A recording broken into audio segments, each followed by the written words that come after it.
The Caribbean Carnival was born in an extremely patriarchal society, and some of those cultural forms have replicated those gendered binaries at its heart. But it's also a site where the rules of gender and sexuality are turned upside down. So we have these two conflicting forces, as we always do in Carnival. So what interests me and what interests my co-investigator on this project, Dr. Kathy Thomas, and also Adeola Dewis, who's many of you will know, she's based in Cardiff, daughter of Royal Gibbons. Now, both for the three of us, what interests us is how women are using Carnival as a platform to call for equal rights, a platform for feminist activity. And I'll come back to the use of that term feminist, because it is a loaded term. It's a term that's problematic, especially for Black Caribbean women. So I'm going to return to the use of that term in the presentation. So I wanted to share with you some of the interviews and research that we did in the first leg of our project, which is based in Trinidad and focused particularly on 3 Trinidadian key participants. Now, what our project does, it brings together Black feminist theory, post-colonial theory, and cultural studies to scrutinize the role of women in contemporary Caribbean Carnival, to look at how they're maybe using Carnival as a platform for political activity, but also from a diasporic perspective. Because often Carnival is studied in pockets, so we look at the Caribbean Carnival, we look at Carnival in the US, we look at UK Carnival. But what we want to do is to try and create some international, diasporic conversations so that people can start seeing connections between the mass. And what wonderful part of this project has been having Kim Vansdeville, who's an expert on baby dolls in New Orleans, connecting with baby dolls in Trinidad and discussing the differences, the similarities of that mass. Next slide, please. I always think of the COVID briefing when I say, next slide, please. So just to let a little bit of what my angle on Carnival really comes from my research on the trickster figure. So I've long been obsessed with the folk tales in the Caribbean and in Black American culture that were rooted in West Africa, and in particular the trickster figure. We're all obsessed with tricksters, I think, in our lives, because we all actually ultimately want to break free from the boundaries, the sets of rules that make us adhere to society. But we can't do that. So we do it in fantasy, we do it in story, we do it through mass, we do it through play. So that's what interests me about the trickster, how the trickster figure has no boundaries, can do whatever it wants, is able to overturn hierarchies of power and create chaos in an ordered civilization. So my 2 books look at the Anansi trickster figure specifically in Jamaica, and the Brer Rabbit trickster figure. It's very similar to Anansi in the folk tales of the Black American, but especially the enslaved Black Americans, and how the stories were used as ways of training enslaved people to think about how they can resist the system from within. So I argue that actually these cultural forms were a form of mental training, if you like, to try and borrow the system from within. So that brings me to Carnival, which again I see as part of these resistive practices, these cultural forms that allows you to challenge the system from within. And I've worked in Carnival research for about 10 years, but I've played maths for longer than that at Leeds West Indian Carnival. May I add, the longest running carnival in Europe. On the street. Yeah, on the street. That's our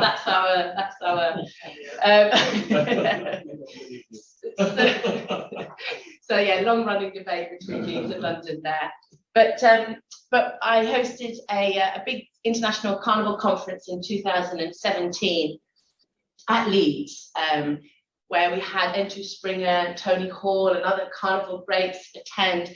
And that was published in a special edition of the Caribbean Quarterly. So the conference papers were published in the Caribbean Quarterly here, which is accessible online, Power, Performance and Play in Caribbean Carnival. And so again, you know, that what interests me in Carnival is the way that Carnival can be used as a resource for social transformation, but also for individual transformation. You know, the way that Carnival actually has an impact on the person that's playing that mass all of their lives throughout the year. So the potential of the mass is extremely potent, is extremely powerful, as you all know. I always love to start with this quote by Earl Lovelace in The Dragon Can't Dance, which I think really encapsulates, you know, the power and potency of Carnival.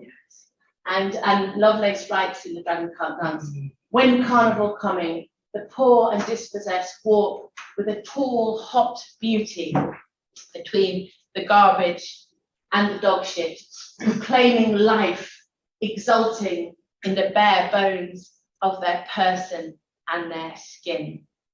And I think, you know, he encapsulates that transformative power of Carnival, that, you know, whatever you are in your daily life, you know, whatever struggles you face, difficulties, the poverty, the odds being stacked against you, in that Carnival space, you transform, you become other, you manifest. I wouldn't say necessarily always become other, because in many ways you're also tapping into something, you know, which is deeply embedded within already, but that is allowed to be set free. Okay, I think there's a few clicks. Okay, so I just wanted to share with you some of the key issues that we've tried to address, that we've identified and tried to address with the work of Women in Carnival. So these are the sort of the four issues, if you like, that we feel really need tackling in Carnival research. So first of all, the Carnival research is disavowed by academia. It's an under-resourced and under-archived area of research, which, you know, the talks yesterday showed us some of these issues around funding for archiving. Carnival practitioners often feel excluded from the academy, which can lead to a lack of dialogue between artists, practitioners, and academics. And that means that there are limits in scope for Carnival research. So first of all, the academy needs to develop methodological and theoretical approaches which are grounded in artistic practice and practitioner practice to fully understand Carnival. We were discussing this last night over dinner. So there needs to be new methodological and theoretical approaches to understanding Carnival, you know, which are not Eurocentric, which are not American-centric. So the theorization of Carnival needs revision to speak to the contemporary moment, and also the central role of women in Carnival has been undervalued and under-researched, and this must be addressed. And that's from, you know, the way that women are playing mass, you know, but as the way that women are creating mass, but also even, you know, the practical element of creating Carnival, you know, the sewing, the labor that often goes uncelebrated and that is undervalued, while male figureheads tend to always be, you know, front and center. And that's in Carnival in all the diasporic locations that we've examined. Thinking about the theoretical approach. Now, there are some key contemporary Carnival theorists that we draw from, but Michal Bakhtin, whose work I'm sure many of you are familiar with, his ideas around Carnival still dominate in many ways the theorization of Carnival. Bakhtin looked at the different opposing forces within Carnival, but he looked at Carnival in the Middle Ages, and his theory of the Carnivalesque is developed from the Middle Ages and developed from trying to understand Carnival in Europe during that period. So his ideas still dominate carnival scholarship. His ideas are useful in us trying to understand, the way, the sort of limitations of carnival for turning the world upside down. He says that carnival is able to be a resistive practice, but ultimately, because it's in a sanctioned place and time, that the status quo can then be reinforced after carnival has happened. So the hierarchy is only temporarily turned on its head and then further reinforced. Now, there's lots of reasons why that doesn't apply to carnival in the diaspora. For example, in Trinidad, people play part of carnival all year round. It's not just in those 2 days on the road. So that, that power dynamic doesn't apply. And so there's so many questions as well of relevance to Bakhtin's ideas in terms of a Caribbean context. He wasn't looking at carnival in the Caribbean or Caribbean-rooted carnivals. Also, his theories have nothing to say about the transformative effects of playing mass on the individual. It doesn't look at the psychological transformation that Caribbean-rooted carnival engenders in a racialized post-colonial society. So there needs to be new theoretical and methodological frameworks.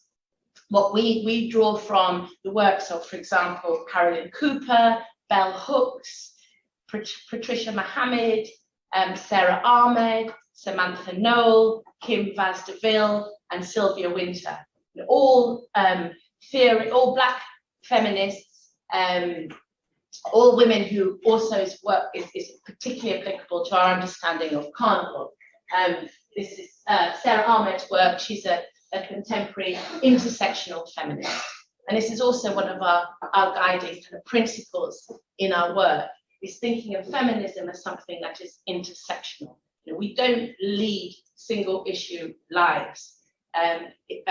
Oppressions that are class-based, that are racially based, that are sexually based, affect us all. So we need to look at the multiple forms of oppression at play on an individual, rather than just segregating one and looking at that. Everything is intertwined. So that's the intersectional feminist perspective from which we draw. And Sarah Ahmed's Living a Feminist Life is a fantastic text which looks at contemporary intersectional feminism. And it's Audre Lorde, as I'm sure you know her work, pioneer of intersectional feminism. And she writes down on the blackboard, women are powerful and dangerous. And there's only been one study specifically around the role of women in carnival, which is a fantastic book called Carnival is Woman. But our work departs from that. This is a series of conference papers. And by looking at a much more diasporic angle, and by looking at this by drawing from intersectional feminism in the way that we scrutinize the work. The other thing that I think is really important is to always scrutinize your positionality as a researcher. What do you bring to the table? What privileges do you function within? So that self-scrutiny is central to trying to dismantle those Eurocentric legacies of power. And they're important in terms of trying to dismantle the power of the academy, because as we all know, as academics, we are rooted in a very colonial system of power. So to try and then engage participants that are based in the global south, is fraught with tension. So trying to negotiate that, and the way to negotiate that is to always think about yourself within the work and what you bring to the work. Okay, so I'm going to now introduce you to the three key participants from Trinidad, and looking at the groundbreaking work that they're doing. But before that, I just want to touch on a couple of things. So, okay, yes, we'll on the next one. Okay, so I just wanted to share with you, this is our troupe in Leeds. And so they're called Harrison Bundy, Mammoth Dregs Masqueraders. and we're amazing. And what we've always done as a troupe, and we're a pretty old school troupe because we have a mass camp and everything is made by hand. So the costumes are all handmade, huge labour of love that goes into it. Everything, you know, it's tense and you know, it's again, you know, fraught with issues, as all carnival mass camps are. But what we all agree on in Mama Dread is bringing a political message to the road. And so every year we try and use carnival as a platform for politics.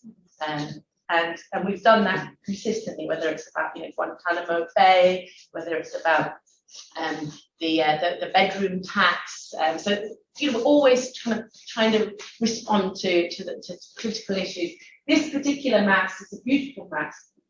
Actually, the last carnival my mother ever played in before she passed.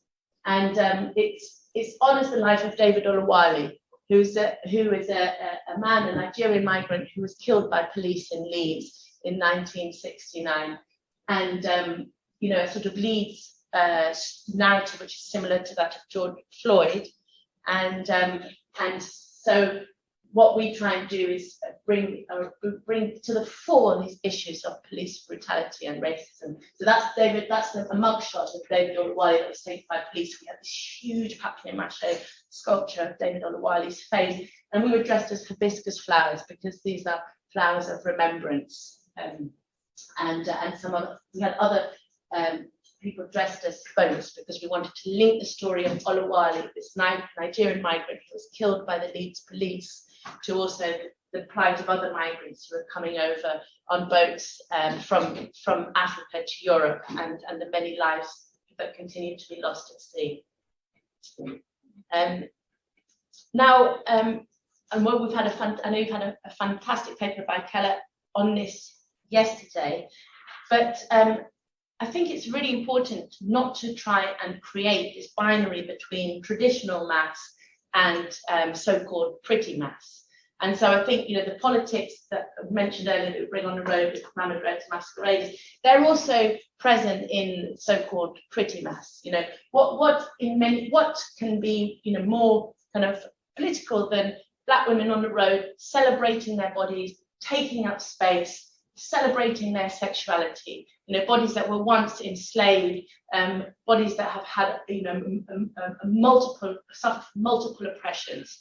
So in that carnival space, there's a celebration of the body, there's a celebration of sexuality.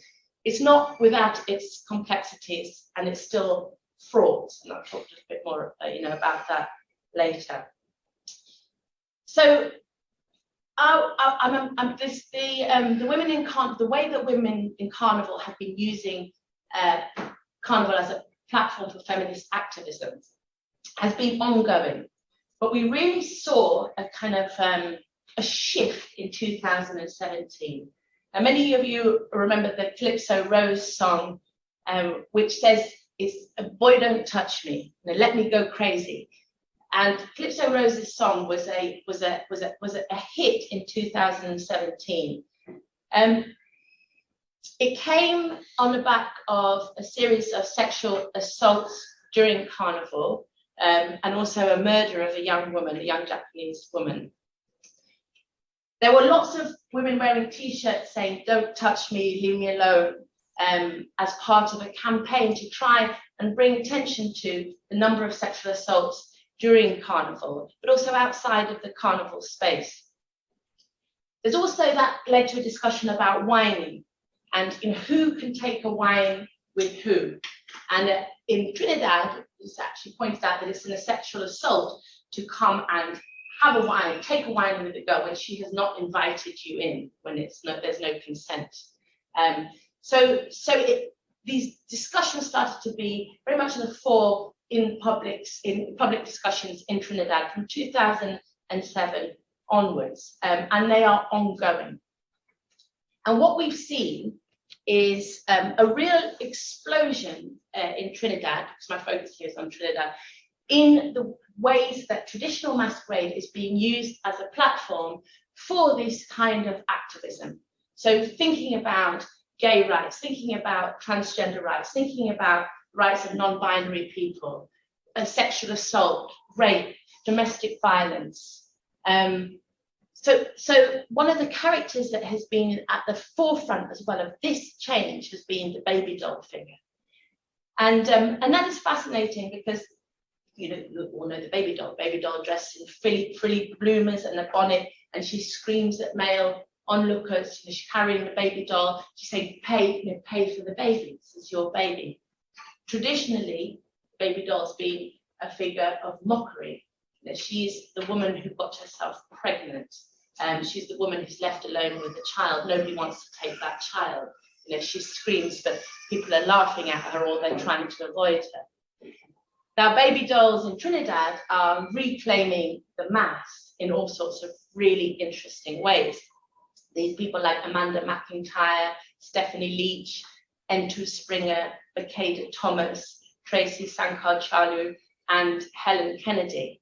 And they are using the mass as a way of highlighting feminist concerns and tackling issues like teenage pregnancy or sexual abuse.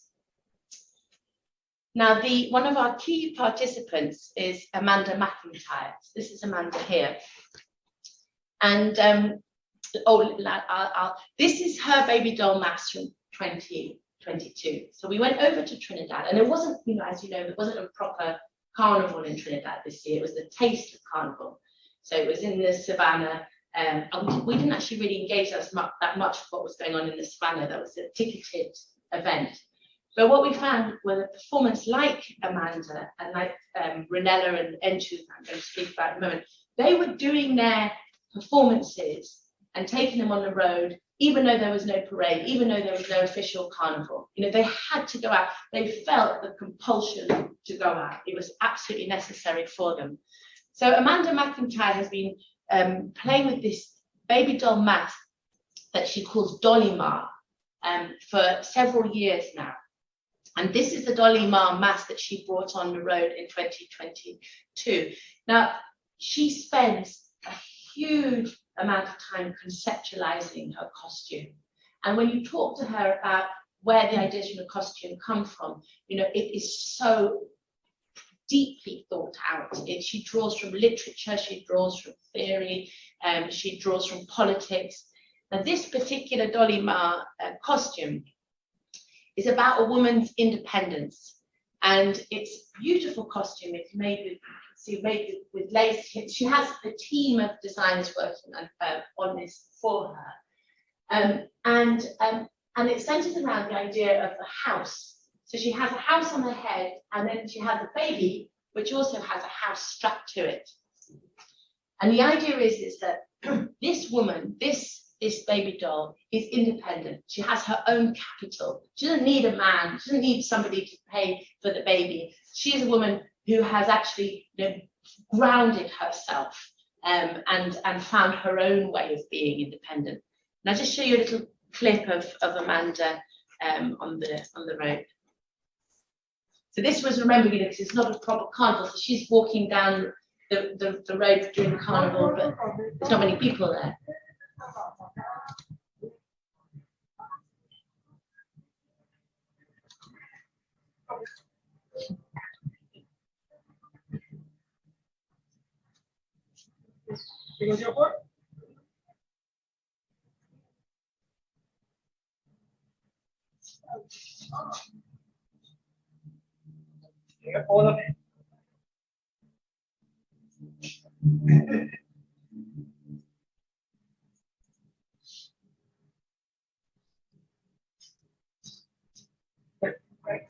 So Amanda's mask, you know, is quite very gentle. There isn't a speech attached to it, you know, and people were thrilled to see her. People wanted to take selfies with her, they wanted to take photos with her. They were so excited to see a baby doll. Baby doll had stopped really being part of carnival until around 10 years ago, when the mask was being reclaimed by women, you know, like Amanda, because it was seen as a figure of mockery. And so I'll just share with you some of Amanda's thoughts on the mask. That's on the next. Oh, yeah. So I asked Amanda, I asked her, and it's an interview that we did with Amanda, I said, do you feel that because we live in a patriarchal, sexist society, Carnival has changed and that spaces are being opened up for women to use masquerades as a form of political activism, to highlight some of those oppressive gender inequalities? And Amanda says, definitely. I think that the one thing that's always been a great irony is I grew up hearing the phrase, Carnival is woman. And always with this phrase were images of women dancing on the street, but very open and free about sex and sexuality. But almost every year there will be a condemnation of women from political platforms. And then, you only need to look at the papers in Trinidad to see that. So the idea, that Carnival is woman, there's always some kind of backlash. Women, whining on the streets, debauched women, letting loose, and they should be more respectful and they should be at home with their children. Amanda points out that in this famous image here of Carnival on Frederick Street, which was done in 1888, this illustration by Melton Pryor. So even during this time, we have a baby doll, but she's very much on the peripheries of the scene, looking in. And even at that point, Amanda says, baby doll is not really a central part of Carnival. She says it was a masque performed mainly by men and performed in ridicule of single mothers, because it's one of the ways in which society expresses its chagrin for any deviance. This is Amanda's house that Amanda, go on the next one. The house that Amanda created. You can see it's so beautifully done. And so it's a colonial house, but she wanted to also undercut it by having some graffiti on the house, which makes reference to the Orisha. So she's kind of subverting the colonial construct of the house with this graffiti. It even had electric lights in it, it was beautifully created. So this is the house that she wears on her head, and this is the house that the dolly wears. She says she has her own house. She's still, she's not relying on the man. She's moving with her things. She literally has a house on her head. She has rooms coming out of her body. And she says it's a metaphor for pregnancy, childbearing, for motherhood and advocacy, because it welcomes, it shelters, it protects. And she says that her baby doll, Dolly Ma, is a person she's absolutely certain she gets what she deserves. And Amanda is one of the women participants on our project who says, I am a feminist. She calls herself a feminist. She doesn't have an issue with claiming that term. She also talks about how she's worked on a project called Mapping Queer Carnival, and the backlash that has been received, for example, from towards designer Peter Minshaw, when he did the Dying Swan, Raz and Drag as Pavlova. She says that actually, while in the carnival space there may be a perceived exploration of gender binary crossing or sexual crossings, that outside of that carnival space is still very much disavowed and still frowned upon. So carnival is still not really, opening up those spaces for people to explore their sexuality.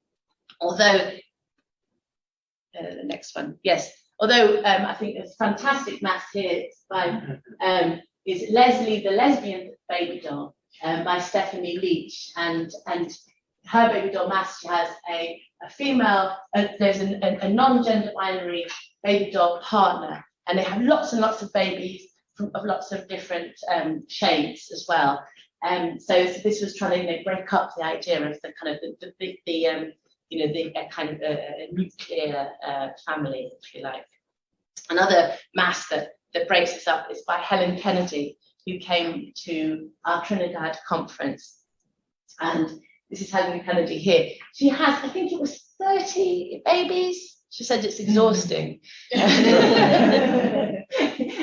And her mask was to try and raise awareness against teenage pregnancy. And she has she has a banner with the names of all the fathers of the babies who you see. I think it's kind of a random collection of people here, but she wants the fathers to take responsibility for the babies. Yeah. Which include Peter Mitchell and Barack Obama. Boris Johnson. Yeah, you can believe it, can't you? Okay, so the second participant I want to introduce you to is, well, probably needs no introduction, is N2 Pearl Springer. So N2 is, the queen of Canboulay. She's also a poet, she's a performer, she's a theatre director, she's a writer. She's a stalwart of Carnival and obviously of the Canboulay performance that takes place at Carnival.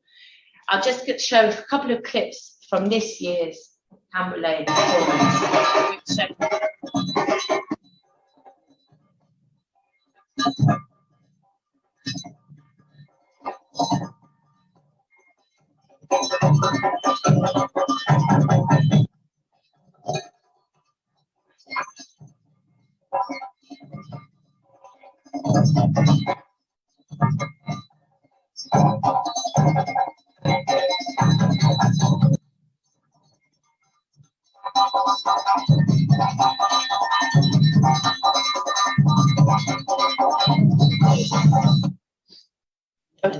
No, and there's one more. Okay, thank you. The next one. This is the next one. Oh, I think that's the one. Or maybe, yeah.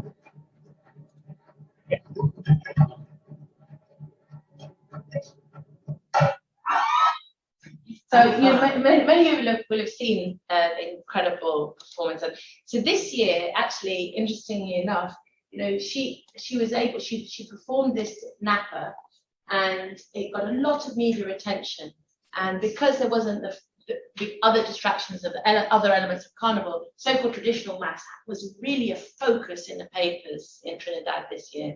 A lot of traditional masqueraders were pleased with the amount of attention that the mass got, and that kind of idea that they're continuing the authentic Carnival. But N2 was made the front page of her Canboulay performance, made the front page of most of the papers during that time. So N2 has a very holistic attitude towards Carnival. She says that I believe Carnival is at the heart of the cultural confidence of African people in Trinidad and Tobago. She sees it as a way to propel positive psychological and even emotional and economic change. But what she does say is that she feels that it hasn't been able to transform society in Trinidad. And that is a serious indictment of Trinidadian society. So she says it has that potential for change, but it hasn't been able to transform society in Trinidad. When I asked her about the roles of women in Carnival, how are the roles of women in Carnival changing? She says there's always been women in Carnival. In 1881, there were women there. There are the Jamettes, who were bold and strong, challenged the status quo in lots of ways. There were women stick fighters, women involved in traditional mass. But she says women are coming more into their own. And she actually used the example of Ranella, who I'll talk to you about in a minute, who plays jab. Ranella's mother was the first woman to play rope jab, breaking all the rules of who gets to play that kind of mass. I asked her, does she define herself as a feminist? Something we're asking our participants. She says she has problems with that word. A lot of our feminists have let in alien Eurocentric agendas for huge grants. She says the universe is about balance. She has a problem with the words. I can't stand alone as a feminist. I'm part of my family, part of my community, which is male and female.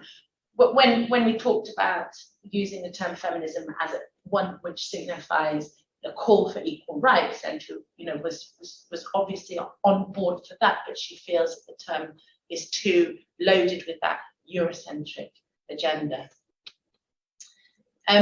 She herself has suffered as a woman in Carnival. She says that she thinks that the controllers of Carnival are largely male. She sees this exploitation of the female body. And she says that the Carnival nowadays also reflects the Carnival of old, where there was a division between the elite and the ordinary people.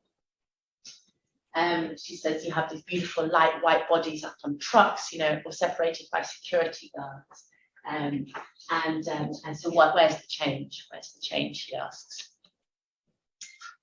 She says if she had been a man who'd started Camboulay, she wouldn't have been starved of funding. When the National Carnival Commission advertises Camboulay, they have been executive producers for many years. My name is never there as the writer or director. If I was a man, that wouldn't happen.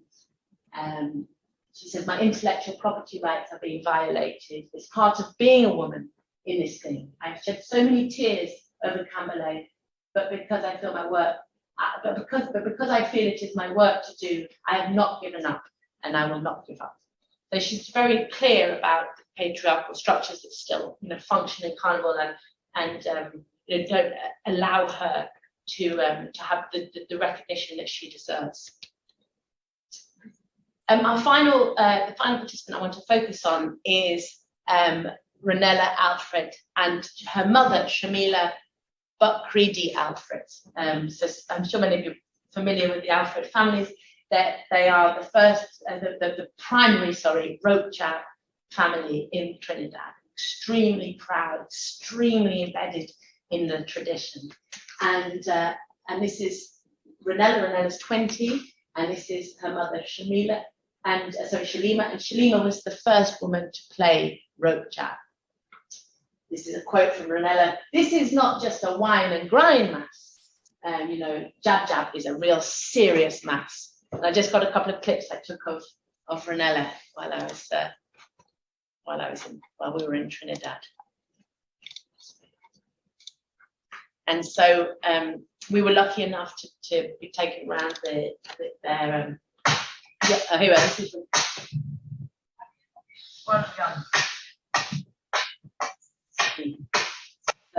this is their sort of ground where they grow the herbs as well, that they have herbal baths after and before the plague mass. So this is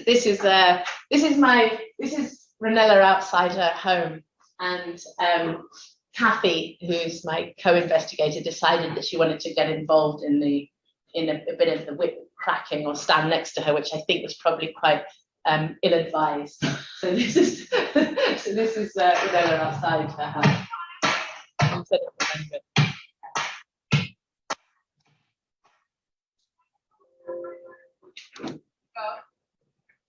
This is her mother. Wow. Go. Do it. Do it. When I look at you. Ooh. Shave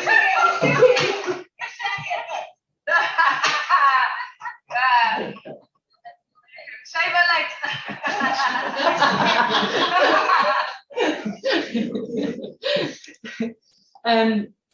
So Ranella and her mother welcomed us into their home, and we had a conversation with them both, and also with Alfred, the father, who's very well known rope jab player. And so Ranella's mother says she feels incredibly proud for breaking barriers, and becoming the first woman who played rope jab. She said, I mean to say we live in a world now, long time, that the man used to bring the bread home, and you were a man mother still, wash and clean and see about the children. That is not a life. That is not a life. She said she was like a beast. She'd fight them down to try and get her mass, on the road. Her husband did support her, but her mother was against it.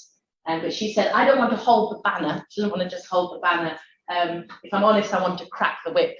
And so she took that. So she played pretty mass before, and then she decided that she wanted to crack the whip, and then she's passed that down, and that skill down to her daughter. And as you all know, with rope jab, it is a serious mass, and this is a serious fight, and there are serious wounds after the fighting. There's a 40-day preparation period of bathing in herbs and abstaining from sex and various foods as well, so that you can be completely focused on the mass.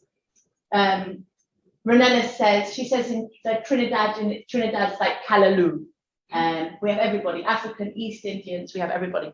What was really wonderful about the work that we did in Trinidad, bringing the Alfreds and the Springers together, they know each other already, but having them in the same space, and the amount of respect from the Indo-Trinidadian and African Trinidadian families for their religion and for their practices. So the respect for the Springers, Orisha, and the respect for the Hindu practices embedded in what the Alfreds do was really palpable.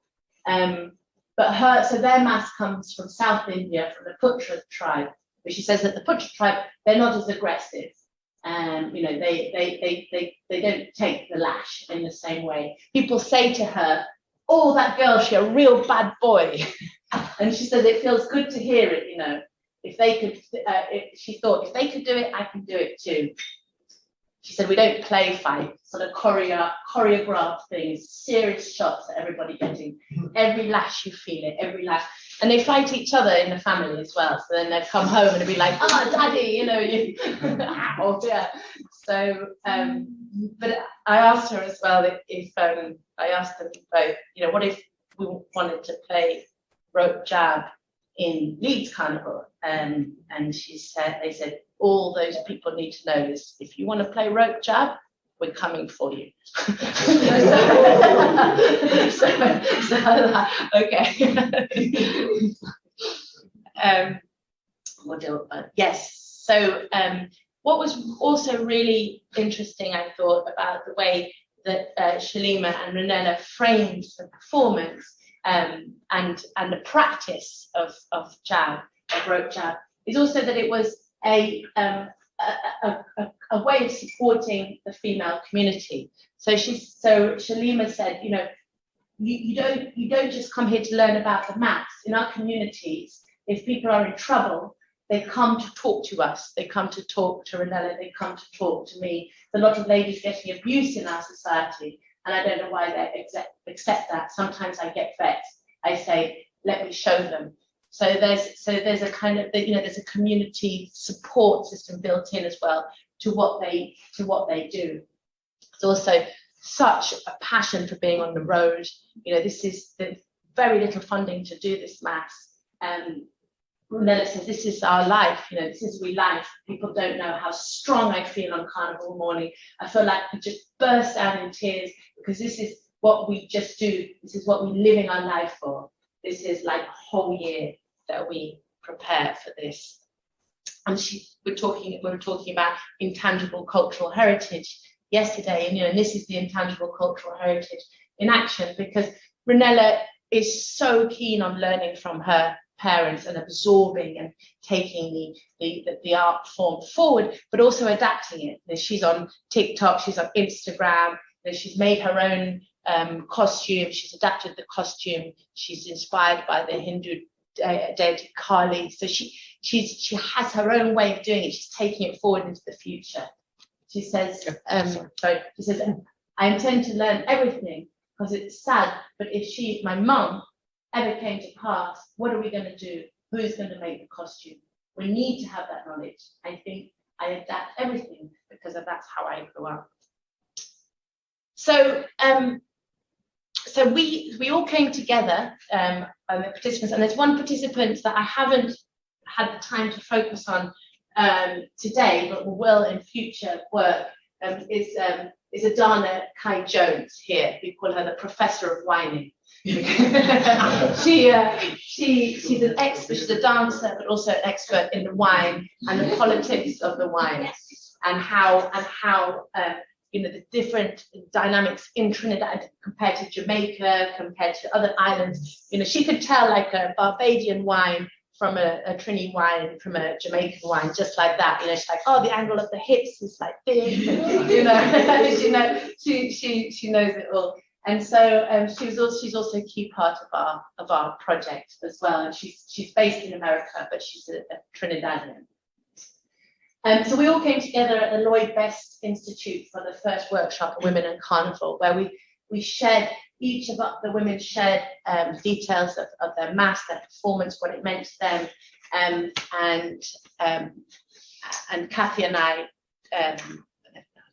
thank you, darling. Kathy and I shared the footage that we had taken, little parts of it, with all our interviewees. And you know, one of these, talking about decolonizing the practice, one of the things that we want to do is to make sure that any footage, any photographs, any interviews, anything like that that we took also stays with the participant in Trinidad. So we had a free external hard drive for every participant, and that stayed with them, you know, with everything that we had. And also to keep the dialogue is ongoing. We had a conference in California, which brought US carnival female practitioners into our mix. And then we're going to have one in Leeds, which will start with Leeds West Indian Carnival. So the Women in Carnival network will come, jump up at Leeds Carnival. Then, if we have the energy, have a workshop 2 days later. So we get that diasporic conversation going and continuing. And we will have a website which platforms the work and continues to grow, and the dialogue continues to grow as well. Something just as simple as a WhatsApp group, you know, where you're continually adding people to the conversation, it's been a fantastic way for us to support each other's work and to tell each other about what we're doing, and to share our practice. So this is Kathy, so you can't see her very well. She's the co-investigator in the project. And this is us at the Lloyd Best Centre, and it was great actually. Just as we left Trinidad, we had an interview that was it was International Women's Day, so the project was showcased in Newsday. Mama, this is Mass Women Reclaiming Space in Carnival and Work. Just was Renella. That's Renella in her full costume there. So we have plans for the future. On the last slide, plans for the future, the development of the website. I'm also hoping to create a hybrid text, which has the photos, interviews, profiles, poetry, fiction, which documents the work of the women that are part of the network. If you're interested in finding out more, then please email me. This is a burlesque troupe at Leeds West Indian Carnival. You can see from the grey, you know, in the background. You've got Trinidad, you've got the red brick houses. But I love this. I feel like this is just such a wonderful photo of just, you know, of freeing up and embracing the self, embracing the body, and embracing womanhood, which is key to this project. And our further work. So thank you everybody for listening.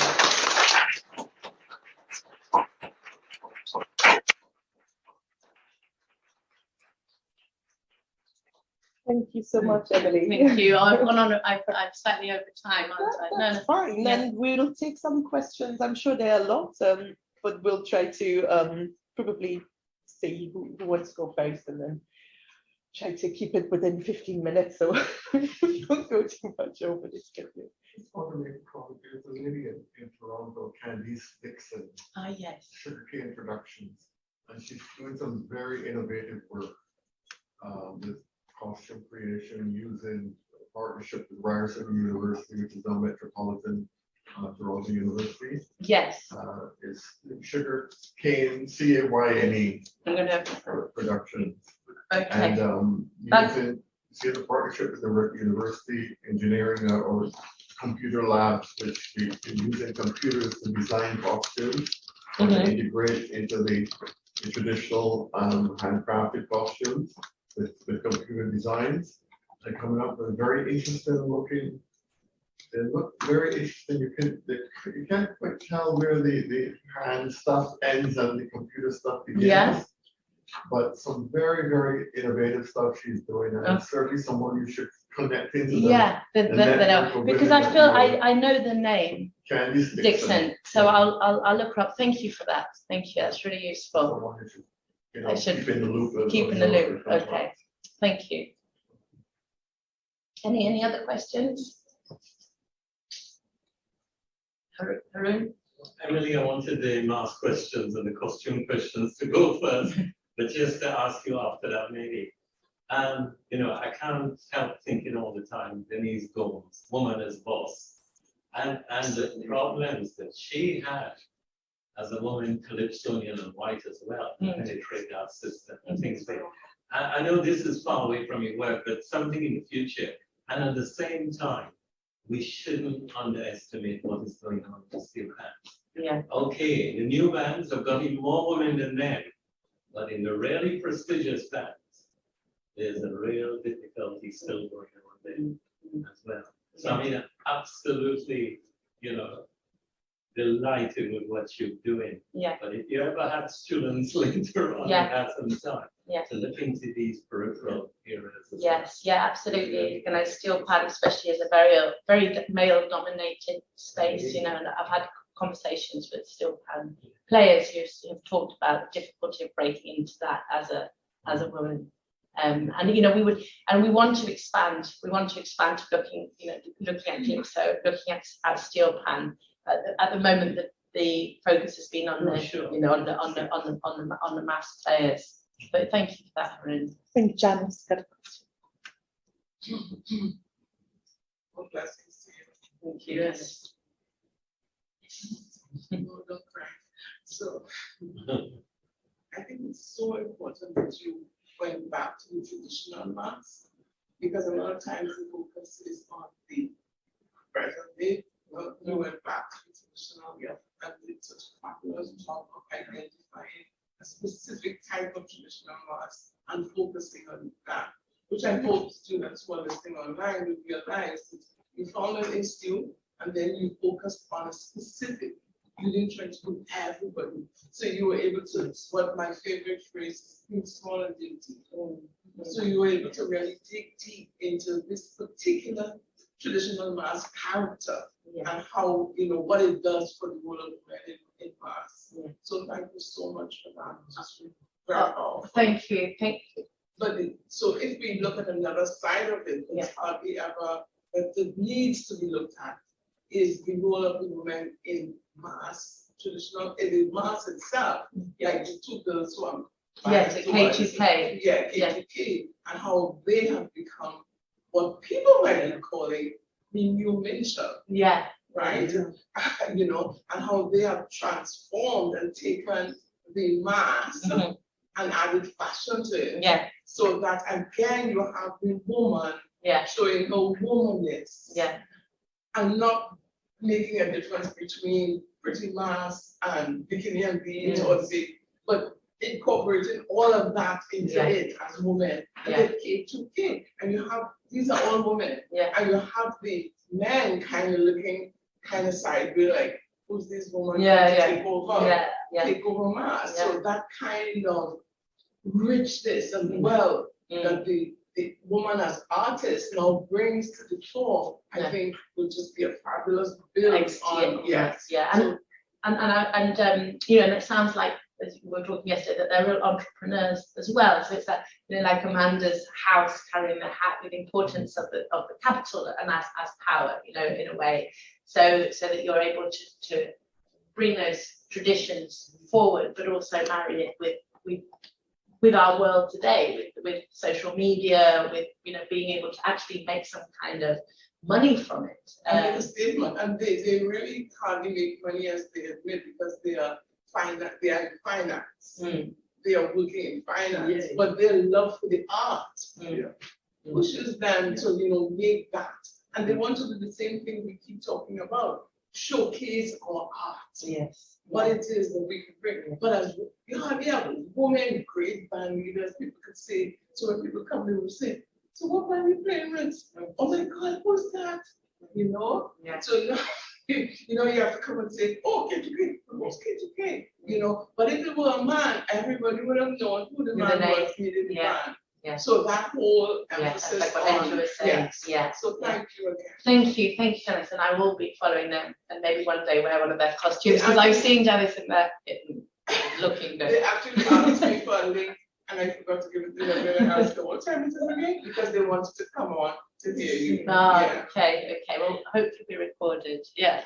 Emily, just a question from our online audience. Kenny is just asking if the Carnival Museum would be of interest, you know, to have potential collaborations in the future. So he also shared the contact here.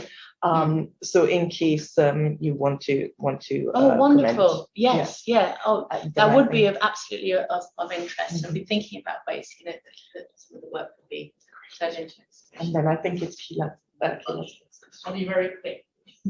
One, this was the first year Carnival was produced without NCC. Yeah, And I think that's very significant. It is. Because it was wild. And if for those you got to see it, you got to see her daughter dance Shangu. And two, one of the complexities with Baby Doll is that it did start not just as a mockery of single mothers, but also as a confrontation against the jacket men and the white planters who went to the barrack yards, did their duty and thought they could leave, and the woman was like, well, the men playing costume were like, hell no. And then when transvestism was outlawed in mass, women started playing as well. So it's interesting that it, not knowing the history, it evolved into mockery of single women, but it didn't start. no, it started as a massive accountability, Yeah. didn't it? You know, and especially So after the Trinidad Air Base in the 1940s. I think that adds complexity to revamping the Baby Doll as that feminist space. So I just wanted to throw that out. Yeah, and there's a further complexity as well, which is, you know, the link to Baby Doll and prostitution and sex work as well, which is what's very much at the fore of the mass in New Orleans. So the Baby Dolls in Mardi Gras actually is directly from the mass of sex workers who were a bit lighter, the ones that were considered more successful and attractive, slightly lighter skinned sex workers, and they're the ones that started the Baby Doll mass in New Orleans. And so again, there was a kind of a period where it wasn't a popular mass, you know, on the streets, and people saw it as too tightly linked to this, you know, to something which is not respectful. And but now again, it's being, you know, those roots are not. It's not that those roots are being hidden. They're being celebrated.